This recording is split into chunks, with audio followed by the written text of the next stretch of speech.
Dartmoor Prison, isolated from the outside world by walls of granite.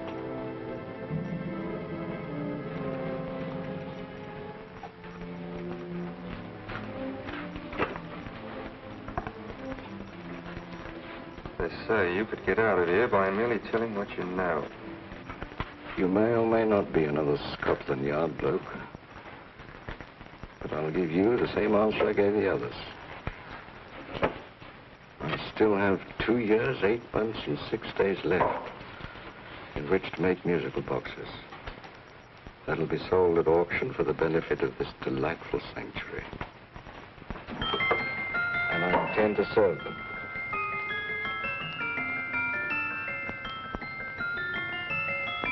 Move along. And now we come to the next object on our list, or I should say objects, because there are 3 of them. Now, ladies and gentlemen, these can be bought together or separately. Now, these beautiful little musical boxes only arrived this morning, and I didn't intend to put them on the auction block until later, but I'm going to sell them now. So, good friends, as our old pal Mark Antony used to say, lend me your ears. And what do you hear? Right. The beautiful tinkle tinkle of a musical box. What a lovely trinket. What a beautiful gift. Created and made by loving hands. A thing of beauty and utility. I was going to start with £5. It's a bargain, £5. Do I see any hands? If there's a connoisseur in the house, we'll go £3 for it. £2. £1. 10 shillings. Thank you, sir. Ladies and gentlemen, 10 shillings is offered for a musical box you couldn't buy anywhere in London for less than £5. It'd be stealing to let it go for 10 shillings. Like taking milk from a baby. All right, we're selling for 10 shillings. 10 shillings, 10 shillings is offered, 10 shillings is offered, 10 shillings is offered. Will anybody give me £1? Will give me £1? And won't someone give me £1? £1 is offered, £1 is offered, ladies and gentlemen, £1 is offered against you, sir. Will you go to £2? Will you go to £2, sir? £2. £2 is offered. £2 is offered. Going once, twice, third and the last call. Sold to the gentleman for £2. Sorry, my dear. Now, ladies and gentlemen, comes the opportunity to purchase an exact duplicate of the beautiful little musical box just bought by this gentleman for the ridiculous low price of £2. Now, it's exactly the same.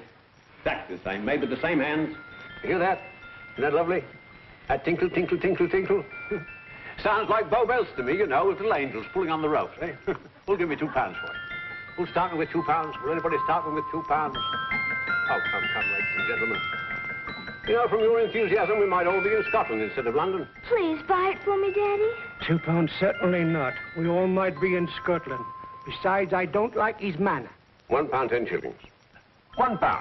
£1 is ours. £1 is offered. £1 is offered, going £1.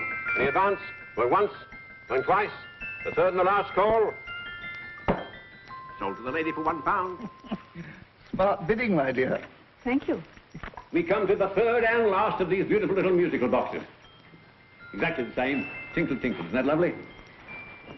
Ladies and gentlemen, I don't bring you here to gull you and swindle you. This is the exact replica of those 2 I just sold before.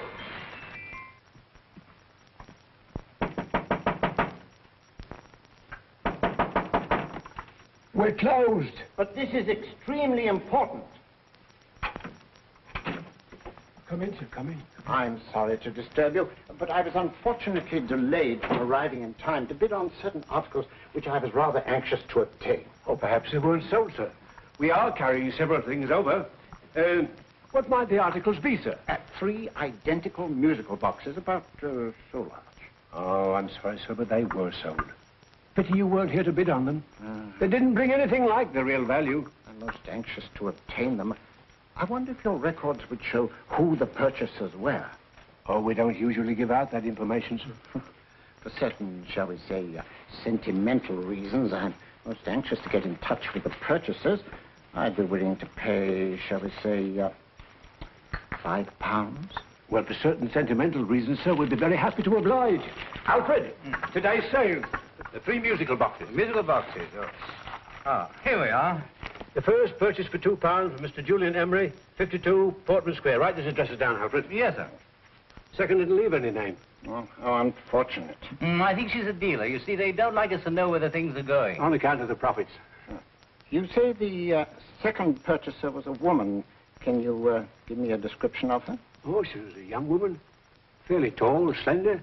Had a light complexion and dark hair, and she was wearing A grey suit, don't you remember? That's right. She probably runs a gift shop. She paid £1. You say she comes here fairly frequently? No, I didn't say so. But she does, sir. Like as not, she'll come in on Thursday. We have sales on Mondays and Thursdays. Oh. And the third box? The third, Mr. William Kilgore, 143B Hampton Way. For 10 shillings. Quite a drop from £2. Mr. Kilgore was a Scotchman. Oh. Thank you. You've been most helpful. Oh, thank you, sir. And any time you're passing, dropping, we always have lovely things for sale. Our card, sir? Thank you. I'll be back Thursday.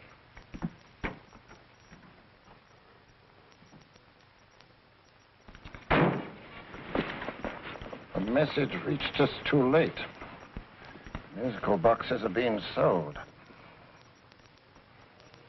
Well, let's get out of here.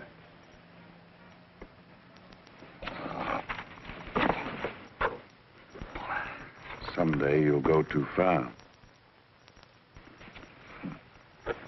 Reaching for a star, you fool. Yet a fool may touch a star, Colonel Cavanaugh, if he but reach high enough. But not possess it as you would. The musical boxes, they've been sold. What a pity for you, my dear Colonel. Is it my fault that the message reached us only an hour ago? Is it my fault that they were sold? You can't hold me responsible for that. Hope for your sake you're right.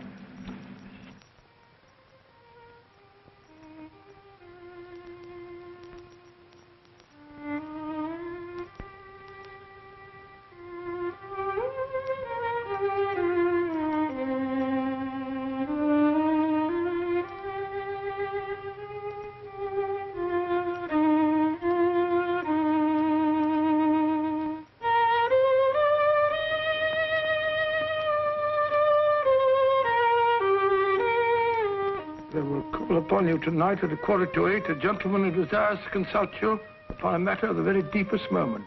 Do you remember that letter, Holmes? It was written over 2 years ago. An interesting case. Devilishly interesting. Irene Adler. But a striking-looking woman from the brief glance I had of her. Seems only yesterday. What charm. What poise. And what a mind. Sharp enough and brilliant enough to outwit the great Sherlock Holmes himself. I take it the new issue of the Strand magazine is out, containing another of your slightly lurid tales. Indeed. What do you call this one? I call it A Scandal in Bohemia. Not a bad title, eh? If you must record my exploits, I do wish you'd put less emphasis on the melodramatic and more on the intellectual issues involved. What do you mean by that? Well, I do hope you've given the woman a soul. She had one, you know. By the woman, I suppose you mean Irene Adler. Yes. I shall always remember her as the woman.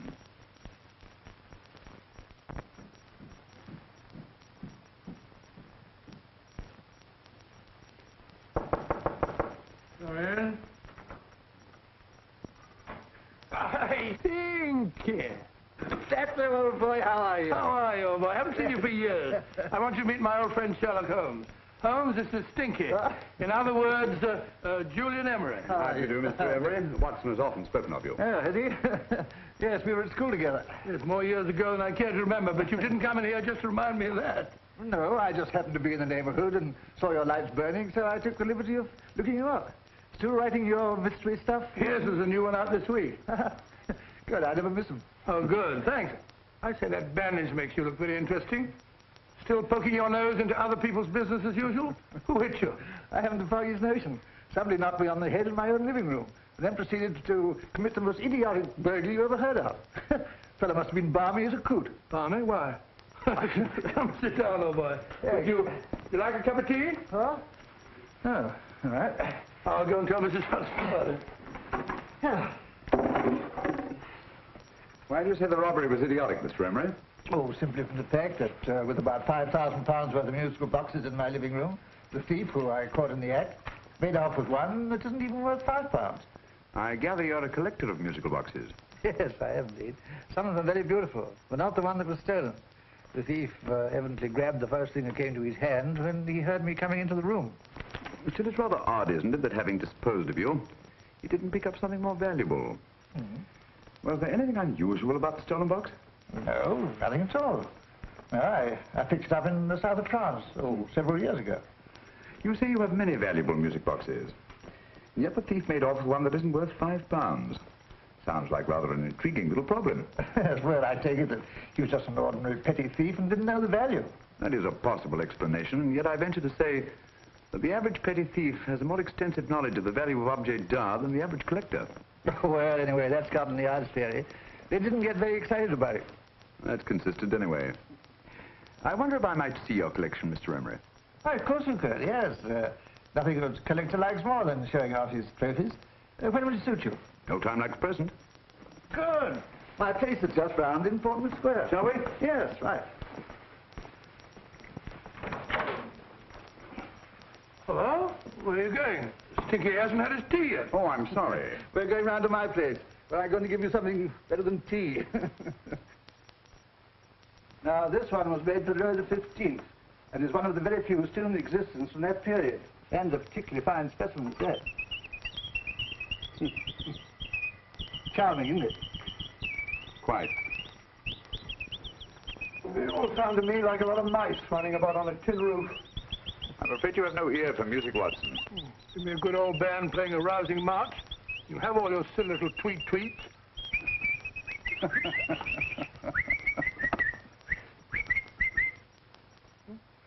No room. Is this one?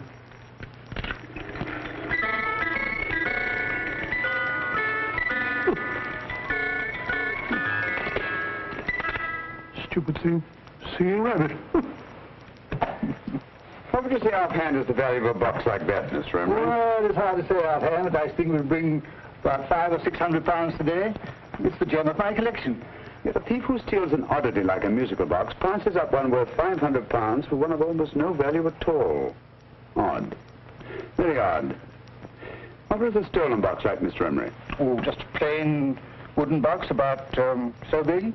As a matter of fact, I have one over here almost exactly like it. I picked this up yesterday at an auction room in Knightsbridge. Paid only £2 for it. Of course, I wouldn't in the ordinary way add one like this to my collection, but the tune intrigued me. I'd never heard it before.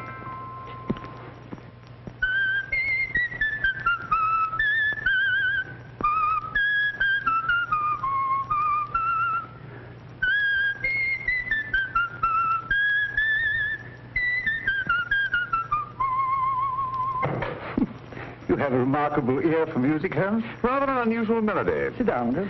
Thanks. You say you bought that box at an auction sale yesterday? Yes, the Gaylord auction rooms in Knightsbridge. Run by old, what's his name? Crabtree. That's the man. At what time was the robbery committed? Oh, about 3 o'clock this morning.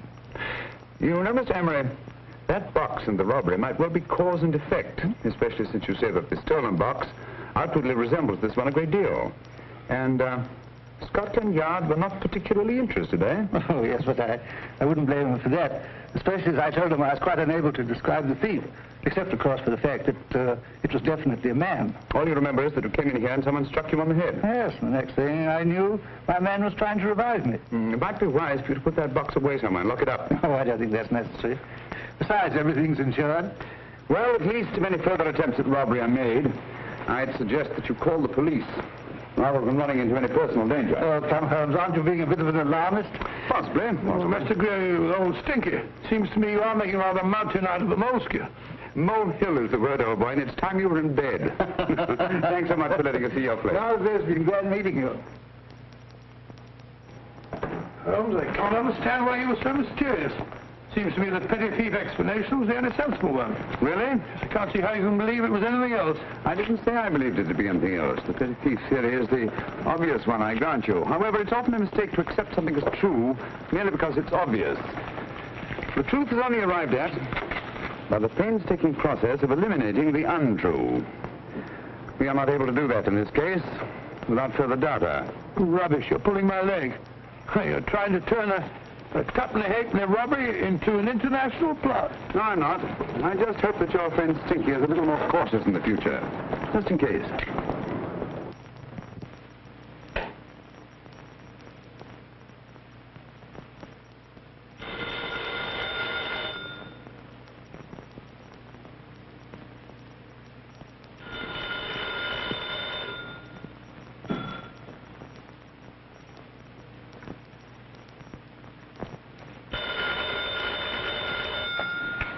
Yeah?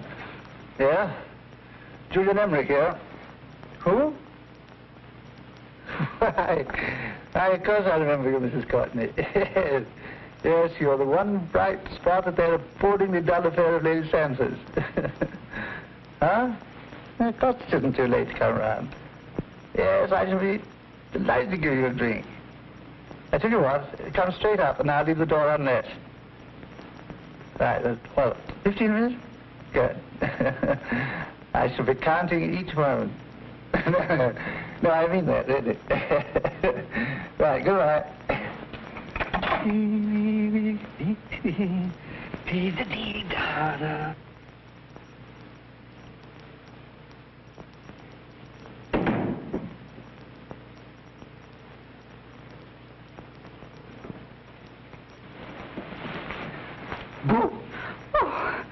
You startled me. Did I? Yes. Must be the pixie in me. I know I shouldn't have called you so late, but I was at a party just around the corner, and I remembered your invitation to see your collection of musical boxes. My dear Mrs. Courtney, the pleasure is all the greater for being so unexpected. My friends call me Hilda. Thanks. Mine called me Stinky. Stinky, how quaint. Oh, what a perfectly wonderful collection of musical boxes. You know, when you told me you had a collection, I had no idea it was so attractive. Yes. They appeal to the ear as well as to the eye. Oh, what a plain little one. Why, it looks just like a country cousin amid all this grandeur. No. You mustn't underestimate the country cousin. Only last night a burglar broke in here, and with all these to choose from, went off with one very much like it. Really? Yes, I don't mind the loss of the box so much, but I do resent this crack on the skull. But it makes you look so interesting. Oh, do you think so? It's funny, that's what old Fatso said. Fatso? I mean, Dr. Watson. He was here this evening with a friend, Mr. Holmes. He's interested in my collection, too. Sherlock Holmes? Yes. Do you know him? I've heard of him. Yes, he seems to think I'm in some sort of danger. What a haunting tune. It takes me right back to my childhood. Really? You know, it's odd that you should be interested in that particular musical box. Odd? Why? Because Mr. Holmes is also interested in it. He may have been more interested in the tune than in the box. My dear, yes, that's right. I remember now. He whistled it note for note, having heard it only once. Really? He must be a remarkable man. Bit of an alarmist, if you ask me. Don't you believe in warnings? Of course not. Who'd want a box like that? I would. You're not serious. Oh, but I am. Well, you put me in a very awkward position. I'm a collector, you know. And the collector buys but never sells. But if the price were high enough... The price has nothing to do with it. It's the principle of the thing. Yes, well, we haven't had our drink. No, thanks. I must be getting along. Must you really? I'm afraid so. You're not walking out on me, are you? My reputation. Stinky. I say, you know, you are an attractive woman. Thanks.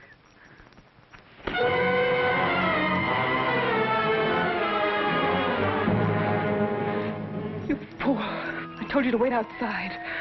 What did you have to kill him for? All I had to do was walk out with it. He held you in his arms.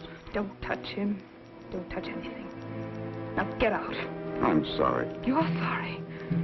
What about me? This is murder. What about Scotland Yard? What about Sherlock Holmes? Now get out!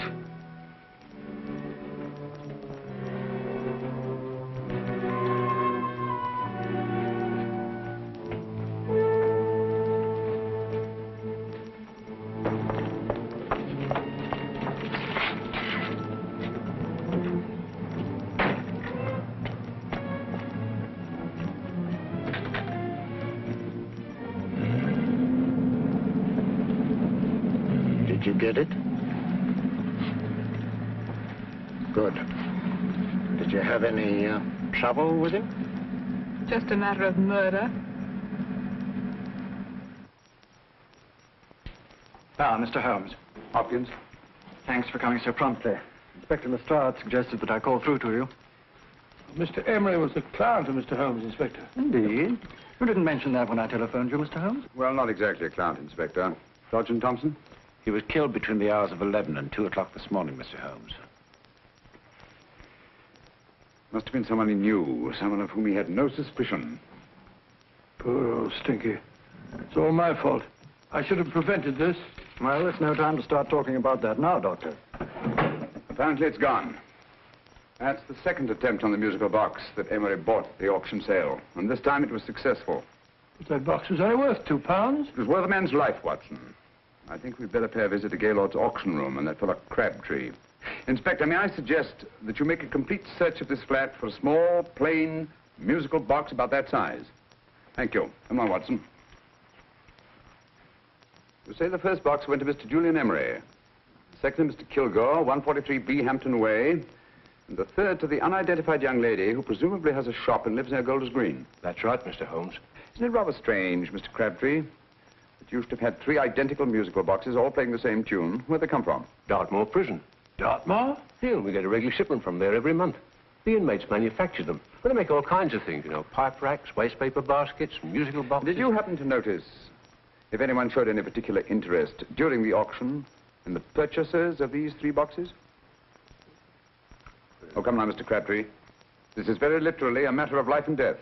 Well, since you put it that way, Mr. Holmes, there was a gentleman came in here about an hour after closing time, and he was in an awful state, he was. He gave me £5 to tell him where the boxes had gone to. He said they had a sentimental value for him, sir. Expensive sentiment. Can you describe him? He was tall, distinguished looking, and he had grey hair and a moustache. He was quite a gentleman, sir. What was his reaction when you were unable to supply him with the address of the young lady who owned the shop? I told him the young lady usually come back on Thursday. He said he'd come back on Thursday. Now, that's tomorrow. Thank you, Mr. Crabtree. You've been very helpful. Thank you. Come along, Watson. Where are we going now, Holmes? To the home of Mr. Kilgore, the man who bought the third box.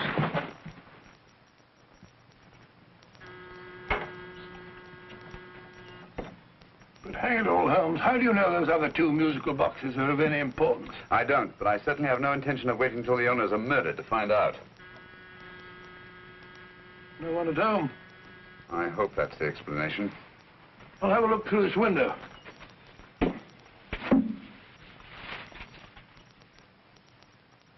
Doesn't seem to be anyone there.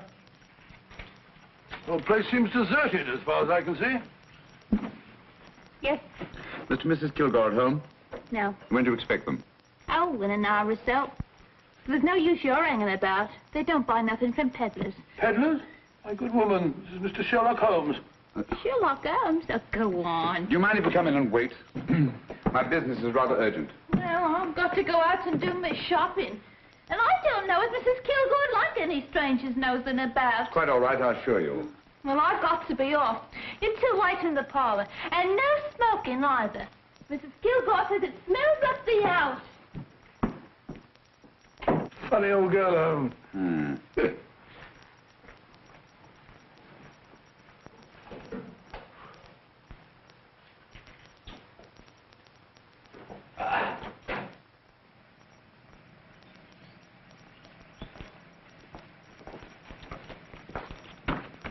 Park Lane. Park Lane? And what would the likes of you be doing in Park Lane? Now, don't worry about the fares, Ducky. If you know how to get to Park Lane, up it.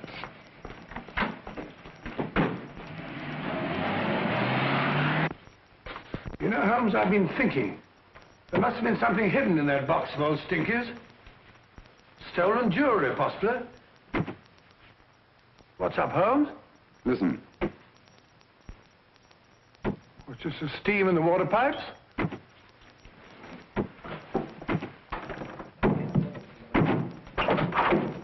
Watson!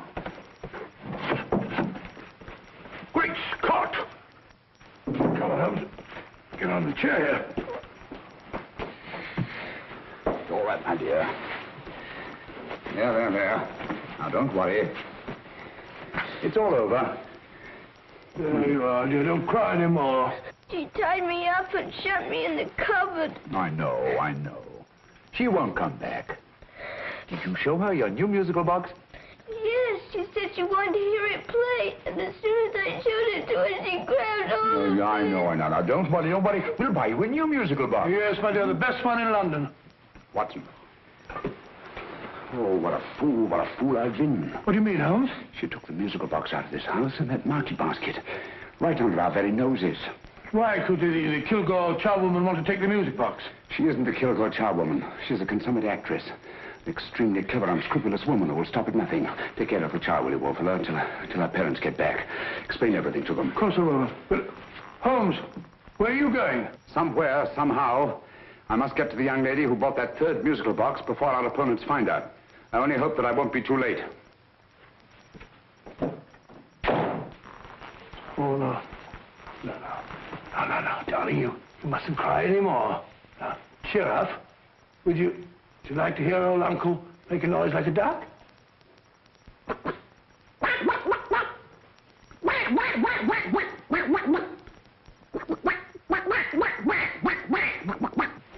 Oh, sorry.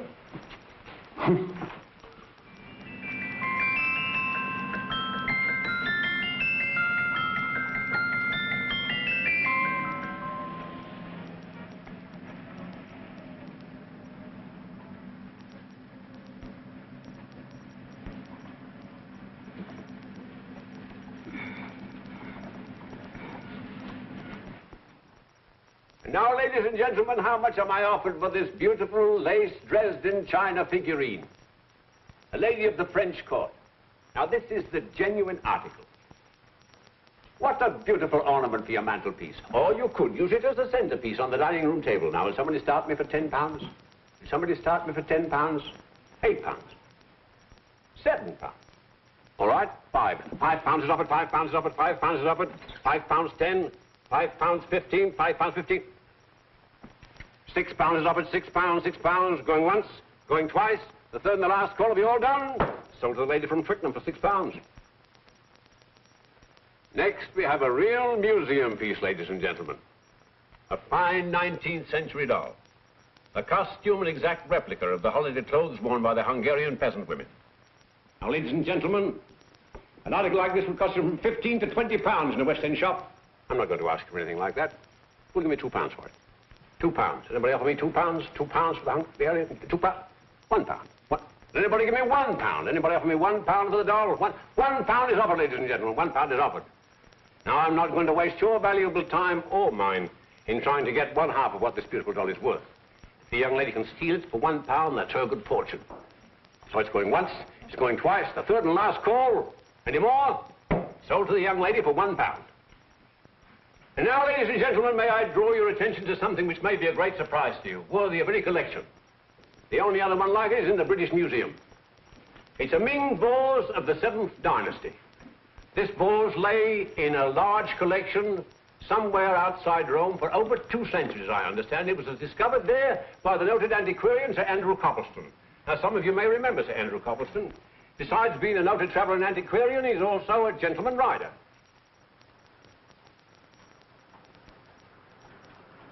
The girl with the parcel in her hands, that's her. Are you sure that's the girl? Well, she fits perfectly the auctioneer's description. Follow her, Hamid.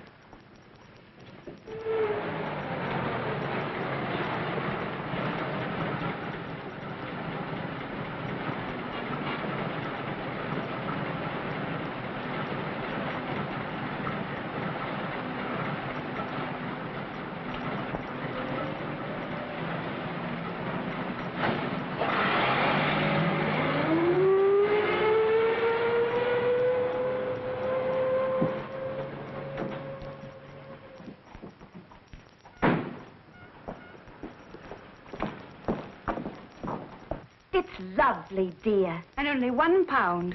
We can get at least 3 for it. Easily. I'll go make some tea. I could do with a cup. Right.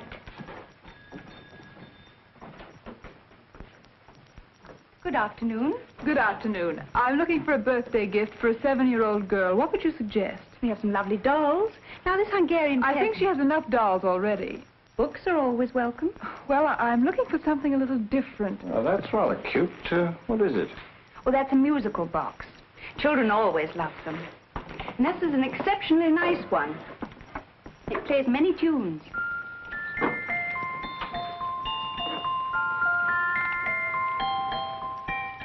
Have you any others? Yes.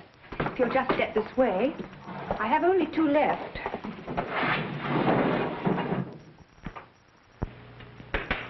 Oh, nice.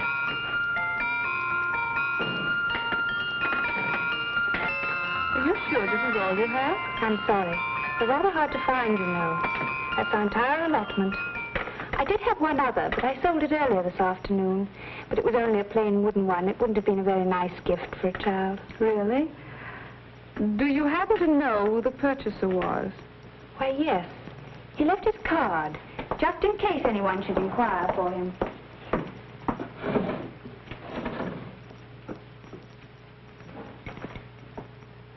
How interesting. I'm sorry, but I'm afraid I'll have to look a bit further. Thank you anyway. Good afternoon. Thank you.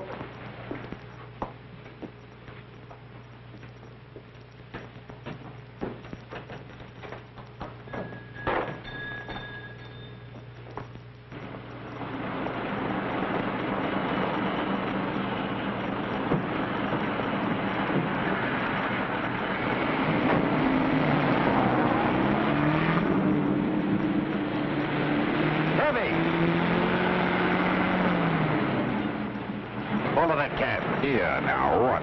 Scotland Yard. Hop in.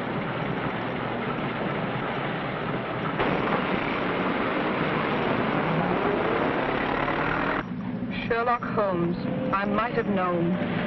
We thought we were the hunters, instead of which we're the hunted. We've been fools. We played right into his hands. Of course. He's had us followed. Don't look. The man in front of the toy shop. Hamid, turn sharp right at the next corner and again at the next.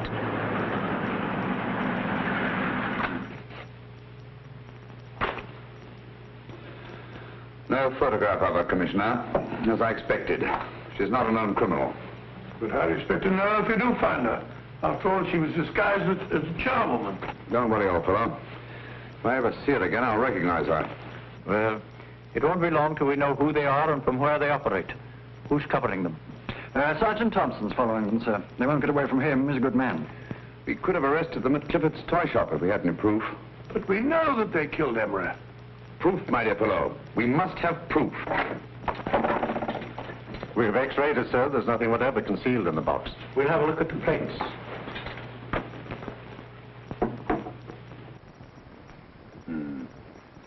There must be some clue. And it's probably so obvious that we've all overlooked it. Seems to me we're up against a bunch of lunatics. Not lunatics, my dear fellow. Extremely astute, cold-blooded murderers. What can these little musical boxes have in them that's so important? Don't forget, they were made in Dartmoor prison. You can smuggle stuff into prison, but not out. You want us to break the box apart, sir, to see if there's anything the x-ray hasn't caught? No, not yet. Do you mind if I take it? Certainly. Thanks.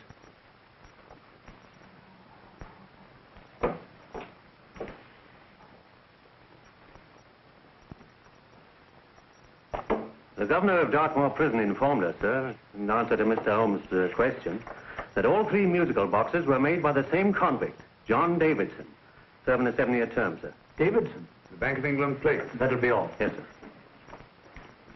Now we're getting somewhere. Wait a minute. How did you know about the plates, Mr. Holmes? I'm a student of crime, Inspector. I make it my business to know about such things. And when the name of Davidson was mentioned... Well, who is this fellow Davidson? As long as Mr. Holmes seems to know all about it already, I suppose there's no harm in telling you. 2 years ago in London, there occurred a robbery of such tremendous importance, although the stolen articles themselves have no intrinsic value whatsoever, that the Home Secretary was instrumental in seeing that not a word of it appeared in any newspaper. But you never told me anything about this, Holmes. You were away at the time. Articles of no intrinsic value and yet of such importance? I don't understand. Davidson was apprehended within 15 minutes of committing the theft. But by that time, he He'd hidden the articles in question, and they've yet to be found. Before going further, Dr. Watson, I must inform you that this matter is not to be mentioned outside of this room. Of course not. Do I look like a man who'd gossip? Let's not go into that now, old fellow, shall we? Davidson had been employed for years in a position of extreme trust by the engravings department of the Bank of England. The articles he stole were nothing less than a complete duplicate set of plates for printing £5 notes. What? The Bank of England's own plates? Precisely. And with those plates, a gang of crooks could flood England with £5 notes, not forged in the usual sense of the word, but notes undetectable from genuine Bank of England notes in any way whatsoever. Good heavens. Any whisper at all might have resulted in enormous damage in shaking public confidence in the Treasury. We tried everything after we arrested Davidson. Offered him a shorter sentence if he'd tell us where he'd hidden the plates. Why, we even put in Scotland Yard men with him as cellmates, but no result. Obviously, Davidson is a man of strong character and infinite patience. Yet suddenly he feels impelled to smuggle out the secret of the hiding place of the plates to his confederates. Why? I don't understand, Mr. Holmes. Well, for example, has the Bank of England made any plans to radically change the design of the £5 note so that in, say, 7 years from now, notes made from the stolen plates would be worthless? Confidentially, Mr. Holmes, such a move was discussed. But replacing all the £5 notes in circulation would be such a Herculean task that nothing's been done about it as yet. I see. Of course, there is another possible explanation. Davidson didn't have much time to find a hiding place before he was captured. He may be afraid that the plates will be accidentally discovered before he's released. Hence his anxiety to communicate their whereabouts to his confederates as soon as possible. I believe you've hit it, Mr. Holmes. I'm sure that the message is contained in this musical box. Or rather, in all 3 musical boxes, since possession of all 3 seems to be essential. Our opponents have 2/3 of the puzzle, we have 1/3. Well, what are you going to do, Holmes? Try to deduce the message from the 1/3 that we have.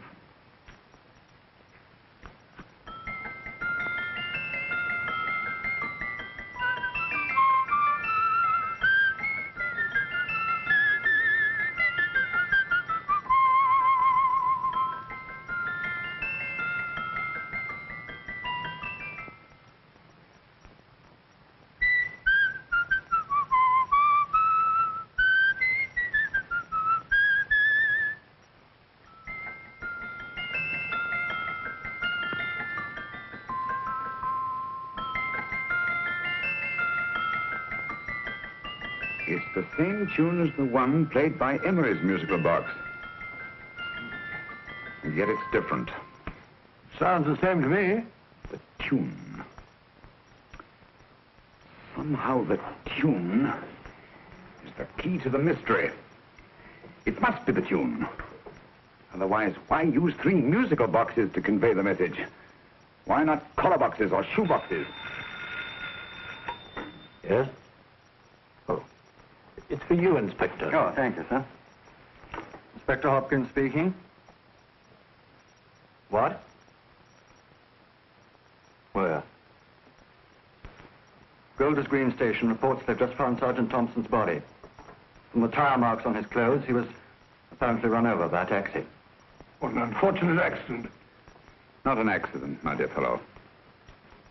I'm afraid it's murder.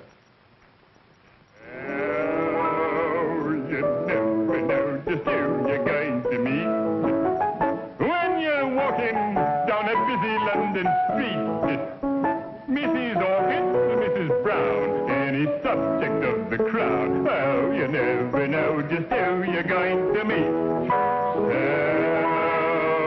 you better hold your topper in your hand, just in case you meet a lady on the Strand. Girls will think you're kind of sweet, and your day will be complete. Oh, you never know just who you're going to meet. Now, a gentleman is judged by his appearance. Yes, a gentleman is judged by how he talks. Now, he's much better off when he's acting like a top, especially if he's taking him a walk. What on earth is this outlandish place? A rendezvous for actors. Actors? Buskers, old boy. You've seen them 1,000 times. Actors who entertain the queues, waiting outside theaters.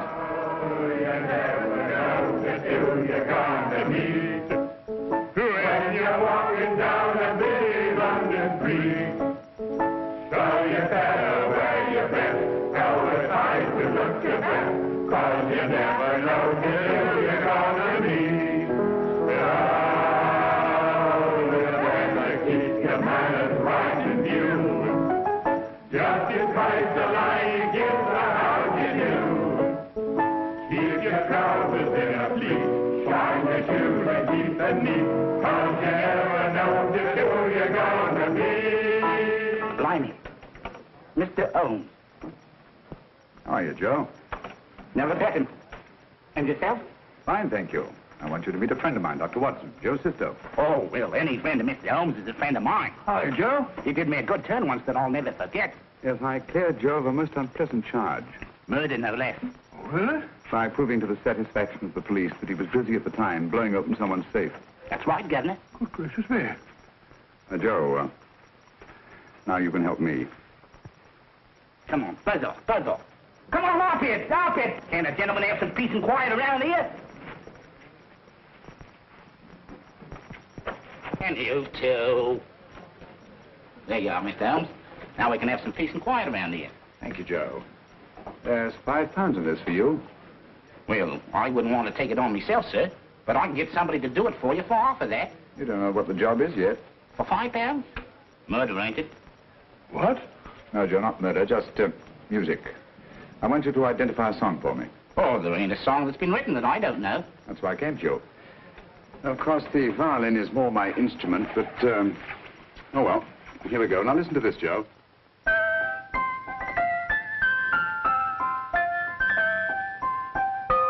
Wait a minute. You're playing that wrong. That should be E natural, not E flat. You know the song? Oh, yes. It's an old Australian song called, The Swag Man. But you're playing it all wrong. That's what I hoped you'd say. Now listen again, Joe.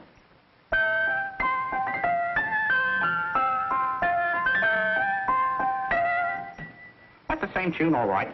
But you're making different mistakes than you did the first time. No, not mistakes, Joe. Call them variations. Here, play the song for me, will you, the way it's written.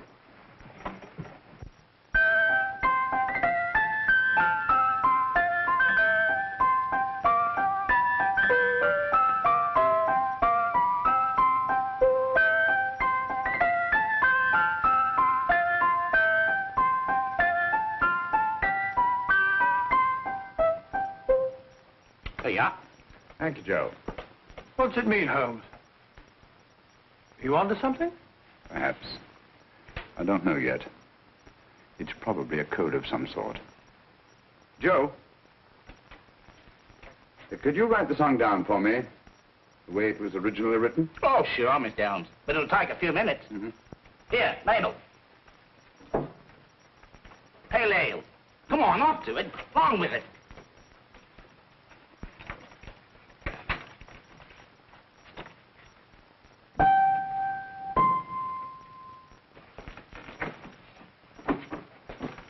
Well, obviously it isn't the lyrics.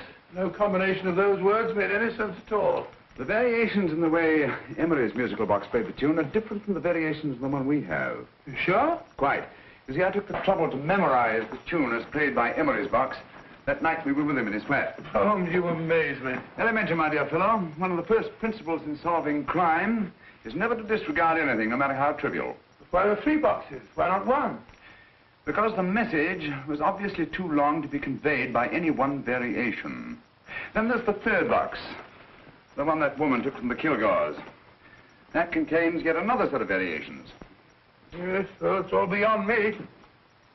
Well, all we have to do now is to find the secret of the variations. Not a very easy problem to solve, my dear fellow.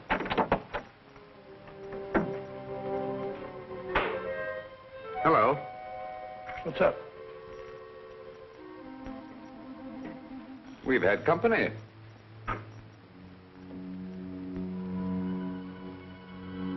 I say, this is outrageous. Ask Mrs. Hudson to come in here, will you? Right.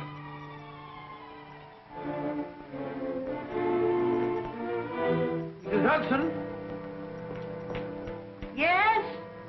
Oh, there you are. Will you come up here at once, please? Oh, coming, sir.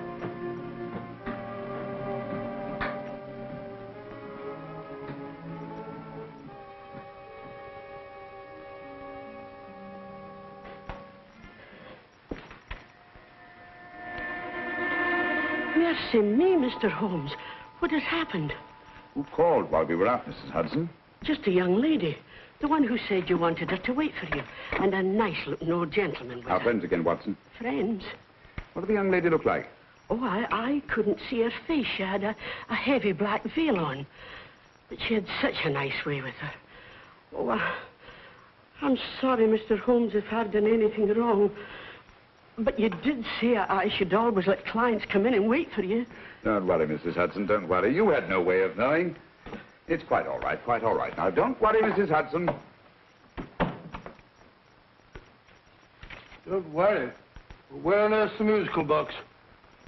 They didn't get it. Didn't get it? Where is it? It's in your hand. Huh? In that biscuit jar. Pick the biscuits off the top. Now put your hand inside, and you'll find the music box. Well done, Holmes. Well done. Amazing.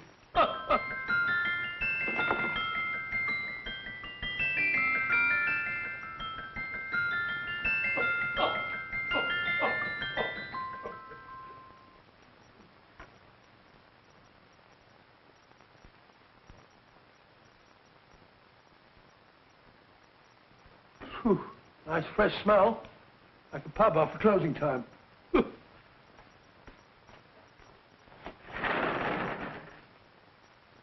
I say, Holmes, What? it's morning. Allow me to congratulate you on a brilliant bit of deduction.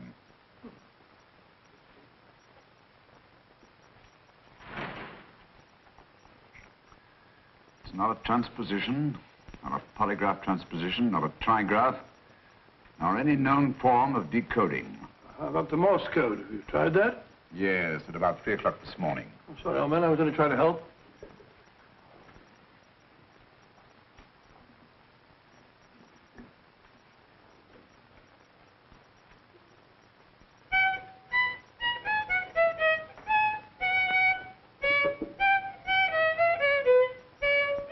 Oh, do me a favor. Not again. Must have heard that thing 1,000 times. Kept me awake all night.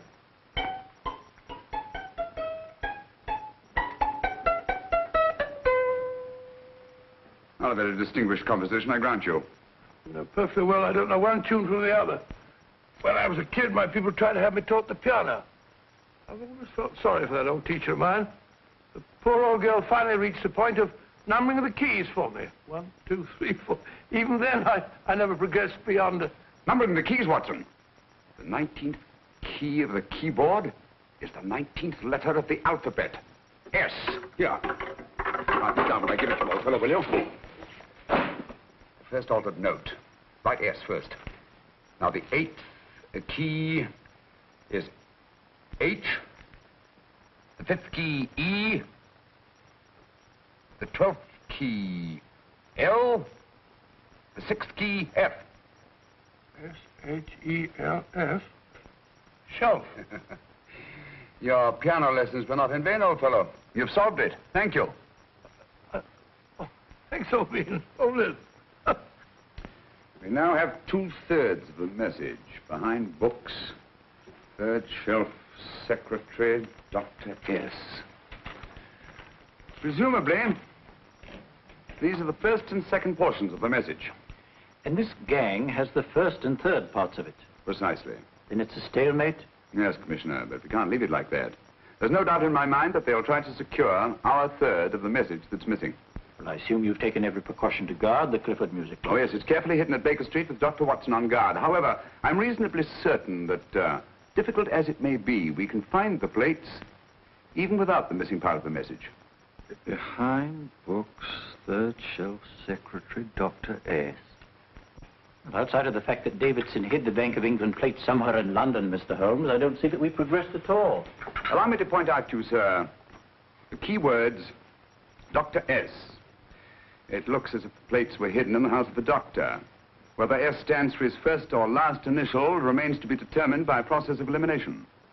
Well, there must be 10,000 doctors in London with S for a first or last initial. Precisely. And every one of them will have to be questioned in person. That's why I say this is a task for Scotland Yard. It's a task, all right. But Scotland Yard has searched worse haystacks and found a needle. Well, for the time being, I'll leave the matter in your hands, gentlemen. We'll call you if and when we get a lead on our mysterious Dr. S. In the meantime, I intend to follow up a little clue concerning a cigarette.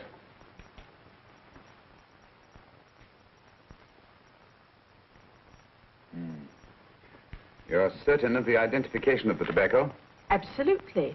I have made up this special blend for only 3 customers. It is almost pure Egyptian, with admixture of latakia for added body, and a pinch of perique. Merely a whisper, as one might say, for elusive fragrance. Yes, yes. And the 3 customers? Major Wilson in Bombay, India. Mrs. Catherine Leamington Smith in Ireland. Yes, and the 3rd?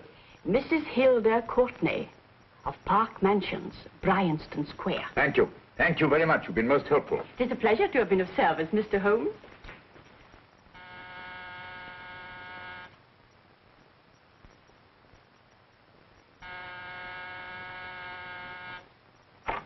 Yes? Mrs. Courtney? Yes. My name is Sherlock Holmes. Oh, do come in. Thank you. I've heard of you, of course, Mr. Holmes. I believe we have a mutual friend in Sir Edward Brookdale. He's spoken to me of you quite often. Indeed. And to what good fortune am I indebted for this visit? I think you know Mrs. Courtney. Well, I did get a summons for speeding last week. But outside of that, I don't think I'm of any interest to the police. Oh, come now, Mrs. Courtney. You seem to forget that you and I have met before. I'm sorry. I'm sure I would have remembered meeting the great Sherlock Holmes. Please sit down. Thank you.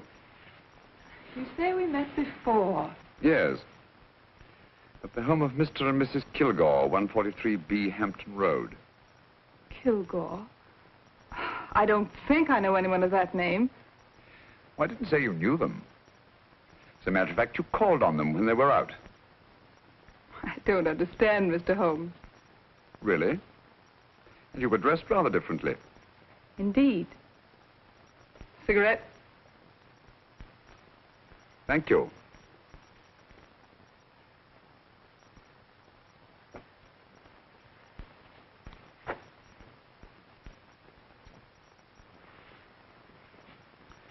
Thank you.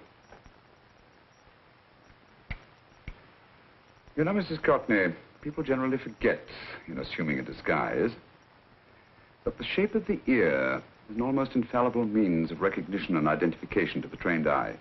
Evidently, you've mistaken me for someone else. Oh, no, not at all. Though naturally, I expected your denial. But when you paid your visit to my rooms at Baker Street, you carelessly left behind another identification. They're, identical, aren't they? Yes, I must admit they are. You see, Mr. Holmes, to catch one as clever as you, I had to use a very special lure. I knew you'd be unable to resist the bait of my cigarette, having read with great interest your monograph on the ashes of 140 different varieties of tobacco. I should advise you not to move, Mr. Holmes. I must congratulate you on your ingenuity, Mrs. Courtney. It was indeed a brilliantly designed trap. Thank you, Mr. Holmes. Praise from a master is indeed gratifying. I shall always cherish the memory of your flattering words. Memory? Precisely. I'm afraid these gentlemen have a most regrettable task to perform. Unless, of course, you care to turn over the missing musical box with your pledge to take no action against us in the future. I'm afraid that will be impossible. I thought that would be your answer. Hamid! Careful! Careful. There's no need to be unnecessarily rough with our distinguished guests. You realize, Mr. Holmes, that your demise will not take place here. The corpus delicti, you know. Well, naturally. Shall we go? It's so fearfully awkward having a dead body lying about. Don't you agree, Mr. Holmes? Another dead body shouldn't weigh too heavily on your conscience, Mrs. Courtney.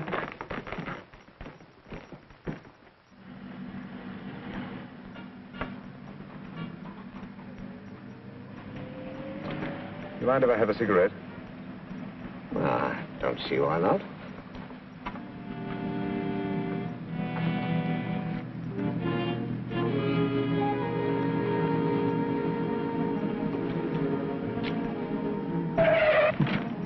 Be careful, Hamid.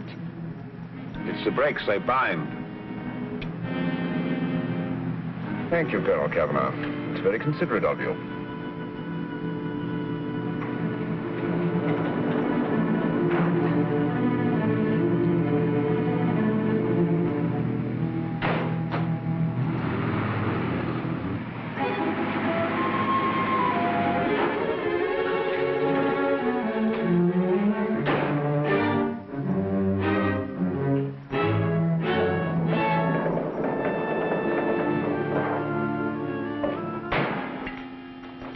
You'll be happy to know, Mr. Holmes, that your death will be a painless one.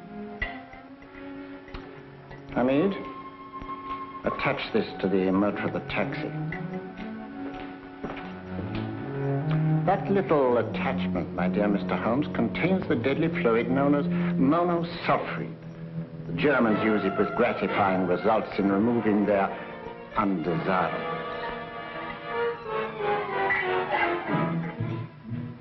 Start the motor.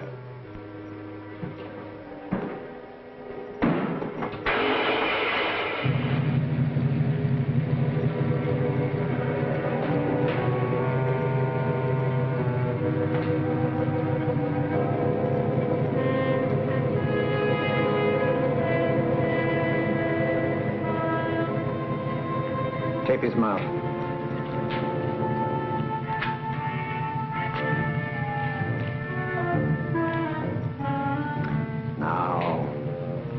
Up with him, Hamid.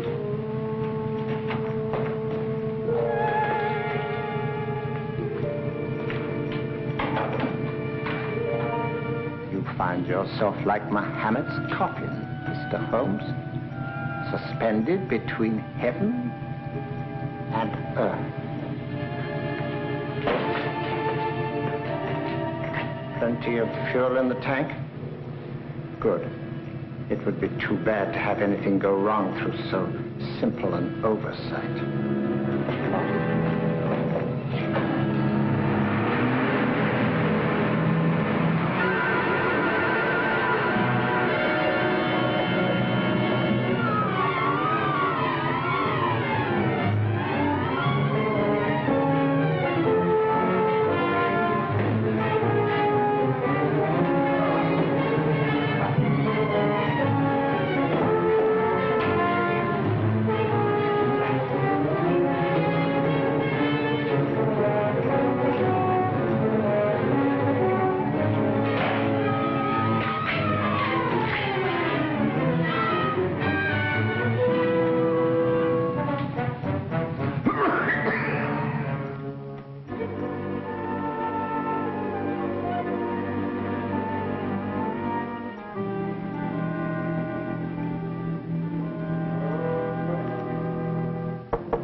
Good afternoon. Mr. Sherlock Holmes? No, I'm Dr. Watson. Oh, of course, Dr. Watson.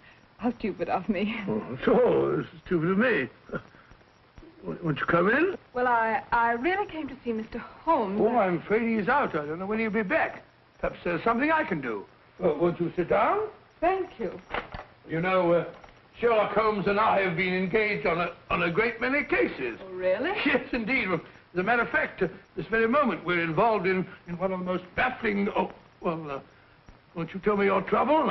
I may be able to help you. It's very kind of you, Dr. Watson. Perhaps if I wouldn't be imposing too much. Imposing? Oh, there's no imposition. No imposition at all. A pleasure, I assure you. Now, tell me all about it, Miss Williams. Mrs. Williams. I live in Surrey, Dr. Watson, and I've come up to London in sheer desperation. My only sister has disappeared, and the local police seem utterly unable to find her. Well, Holmes and I solved a case exactly like that once. Very interesting as far as I remember. I call it the adventure of the solitary cyclist. Oh, sorry. Now I come to think of it, it wasn't so very similar. Entirely different. I don't think what I was saying. Where were we? She's only 17, Dr. Watson, and until she disappeared last Thursday, she seemed to be in the best of spirits. Well, possibly a romantic entanglement? Oh, no, nothing of the sort. She left no note, didn't even pack a bag, no explanation. She just started to walk to the village from our house in broad daylight and simply vanished from the face of the earth. Oh, there. Might I have a glass of water? Glass of water. Have one minute.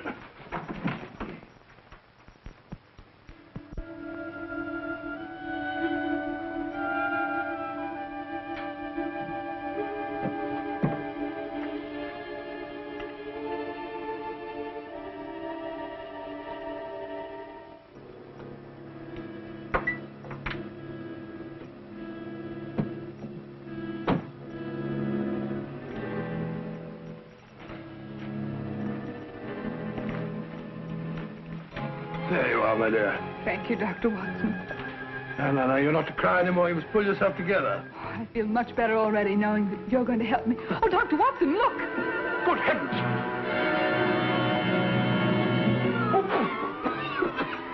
Get through the fire brigade, quickly!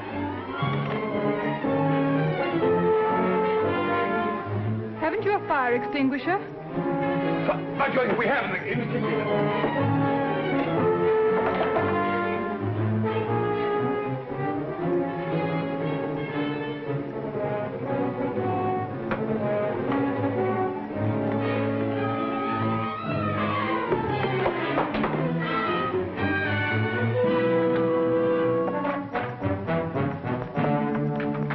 Don't you worry, Miss Williams. We'll have this thing out in no time.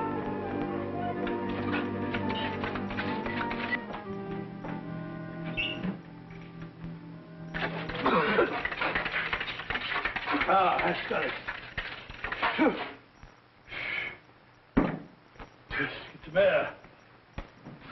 Well, you see, there was no need for the fire brigade after all. I hope you weren't too frightened, Miss Williams. Gone. That's the trouble with them. They always lose their heads in an emergency. Well... a musical box. Great Scott! Miss Williams!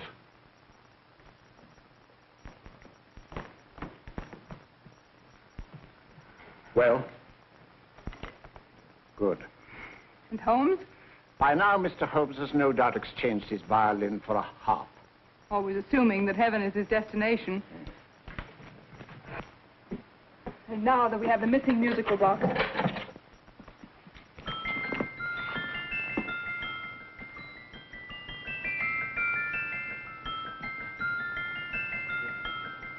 Nineteenth note. 19th letter. Yes. You haven't been there, you say? Holmes, where on earth have you been? I've been trying to get you at the club, at Scotland Yard, all over London. You're looking for me in the wrong places. Holmes, terrible things happened. I've been duped. That woman, she made a complete fool of me. Well, what do you mean? Well, she came here, let off a smoke bomb. I thought the whole place was on fire, and my first thought was to save the musical box. No need to say any more. She has the box.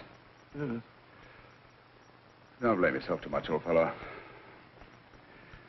She's an extremely clever antagonist. Smoke bomb, you said? Well, you can console yourself with the thought that your charming friend is at least a reader of yours. What do you mean? If I remember correctly, you wrote about my little experiment with smoke and the cry of fire in a story you entitled A Scandal in Bohemia, which has just appeared in the Strand magazine. All right, old boy. Don't rub it in. Well, it may cheer you up to know that you made a fool of me, too. That cigarette stub was planted here for one express purpose. We're going to bandaging around this place. Bandaging? What's the matter, Holmes? You hurt? Explanations will have to wait until later. At the moment, we're faced with a problem which I fear is insurmountable. Come over here, old boy, will you? Right.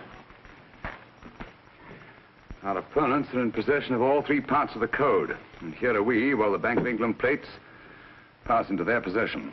Cheer up, old fellow, cheer up. As Dr. Samuel Johnson once said, there's no problem the mind of man can set that the mind of man cannot solve.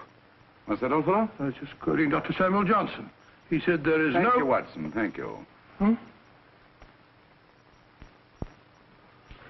Leaving the front reception room, we come into the main hall, where Dr. Johnson was in the habit of passing through to have his meager meals in the dining room opposite, in company with his friend and biographer, James Boswell. We will now pass up the stairway, which remains in its natural wood finish, just as it was when the good doctor was here. The framed etching on the wall is believed to have been presented to Dr. Johnson by the distinguished painter, Sir Joshua Reynolds.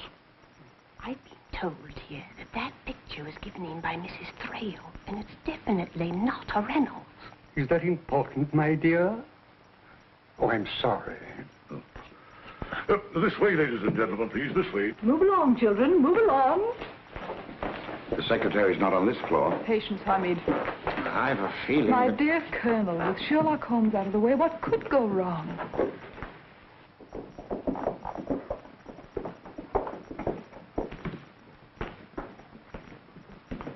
And here we have the Garrett Library, in which Dr. Johnson wrote his famous dictionary, and in which you will see also many of the great man's books and other items of interest. Step forward, ladies and gentlemen, please, step forward. Standing in the corner is the secretary, which contains many of the original works by the literary genius. On this table, Dr. Johnson's cat, Hodge, used to sleep while his master worked. A strange thing about this cat, ladies and gentlemen, was its love of oysters. They do say that the dear doctor often went hungry to find the cat that delicacy. What a pity. Now we will visit the grey room, which is immediately below us, in which you will see the very bed in which Dr. Johnson died. What did he die of? Gout. Just gout. This way, ladies and gentlemen. Mind the steps, please.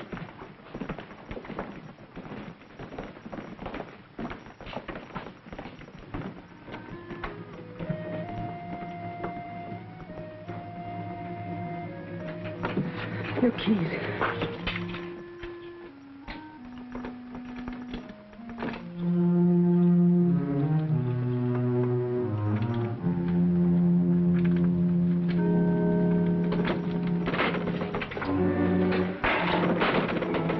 Third shelf up.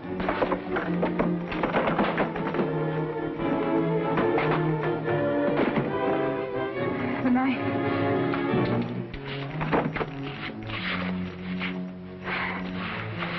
Gentlemen, the Bank of England plates. Well, Mrs. Courtney, so we meet again. No, I shouldn't do that if I were you, Colonel Cavanaugh. I must congratulate you, Mr. Holmes. You're far more clever than I thought. Thank you, Mrs. Courtney. Praise from you is indeed gratifying. I shall always cherish the memory of your flattering words. Memory? Oh, thank you. And now I have a most regrettable task to perform.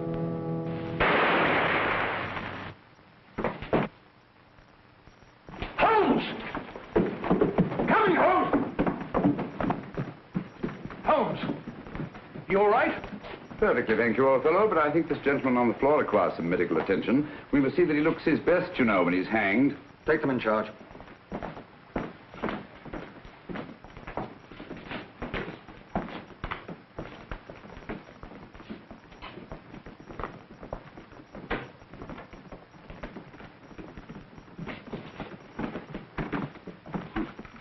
A brilliant antagonist. It's a pity her talents were so misdirected. Will you see that these plates are returned to the Bank of England, Inspector? I still don't understand how you solved it, Mr. Holmes. It's entirely due to Dr. Watson. He gave me the clue when he mentioned Dr. Samuel Johnson. Well, congratulations, Doctor. Oh, thank you, Inspector. I don't think I'd have done it entirely without Mr. Holmes' help, you know.